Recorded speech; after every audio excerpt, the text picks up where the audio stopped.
Periya union ছাত্রদলের সাবেক সভাপতি পারভেজ মজুমদারের বিরুদ্ধে মিথ্যা ও বিভ্রান্তিকর অপপ্রচারের প্রতিবাদে সংবাদ সম্মেলন।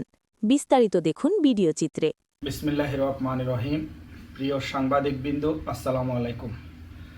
আসলে গতকালকে পেরিয়া ইউনিয়ন বড়সাঙ্গিসা গ্রামে যে ঘটনাটি ঘটেছে, আমি এর তীব্র নিন্দা ও প্রতিবাদ জানাই। এবং আমাকে যে দোষারোপ করা হচ্ছে যে ঘটনাটির সাথে বাড়ি ভাঙচুর এবং জামাতের নেতা সিদ্দিক মিয়া বা কাজী মামুনদের বাড়িতে যে হামলা করা হয়েছে, আমি এর আশেপাশেও ছিলাম না, আমি জানিও না। এই যে ঘটনাটি হয়েছে আমি একটুও জানি না কে বা কারা করেছে। আমি বলতে চাই যে বা যারা করেছে তাদেরকে আইনের আওতা আনে এর বিচার করা হোক। আমি জানিও না এই ঘটনাটি কিভাবে হয়েছে বা কিভাবে বাড়ি ভাঙচুর করেছে বা কে বা কারা করেছে। আমি প্রথমে বাজারে নোমান, মামুন ভাই, তারপরে জাফর ভাই, এদের সাথে বাজারে দেখা হয়েছে। নোমানের সাথে আমার একটু কথা বাক বিতর্ক হয়েছে। তারপরে আমি বাজার থেকে অন্য জায়গায় চলে গেছি।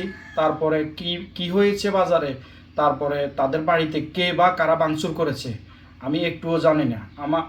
আমাকে যে ফেসবুক বিভিন্ন মিডিয়াতে আমার নামে যে কেলেঙ্কারি করা হচ্ছে, বিভিন্ন কথা কেটে এবং বিভিন্ন অডিও কেটে যেভাবে ফেসবুকে মিডিয়াতে দেওয়া হচ্ছে, আমি এর তীব্র নিন্দা এবং প্রতিবাদ জানাই।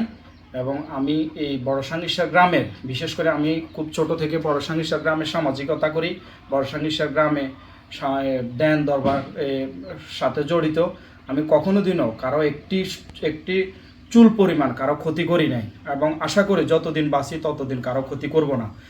গতকালকে যে ঘটনাটি যেভাবে আমার উপরে দোষ চাপাচ্ছে সিদ্দিক ভাইয়ের পরিবার এবং নোমানদের পরিবার, আমি এর একটুও সাথে জড়িত না। আমি এদের বাড়ির আশেপাশেও ছিলাম না, আমি কোথাও ছিলাম না। আমি বাজার থেকে চলে গেছি আরেক জায়গায়, তারপরে শুনি যে এরকম ঘটনা।